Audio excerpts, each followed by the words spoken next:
Okay, so this is my Gerd baby burping technique. This is how I burp him. This is the best way that he burps. And it almost works every single time. When he was smaller, when he was really colicky, like crying a lot and stuff like that, this was my go-to burping technique that worked. The over-the-shoulder burp never worked for him. He would never burp for some reason. So this one worked great. And you do the help the air flow up.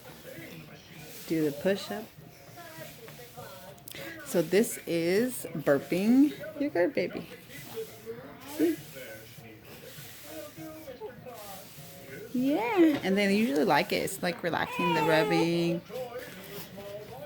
And then I switch positions because, oh, you spit up?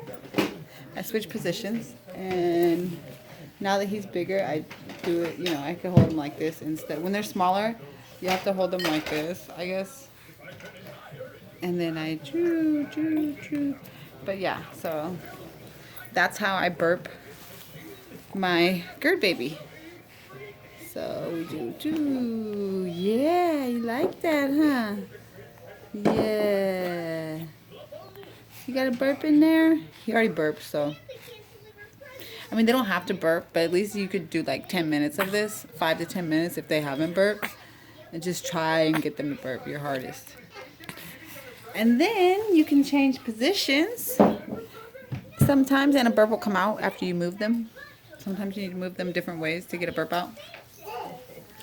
So yes, that is our burping technique, huh? That's how we burp. So if your baby has GERD, acid reflux, gas problems, trouble burping, he doesn't burp easily, try that. It's like a 45-degree angle, I believe. And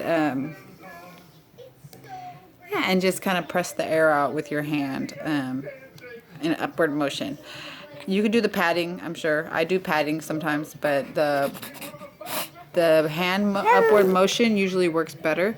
So definitely you might want to try that. Hopefully it'll work for you. It worked for me.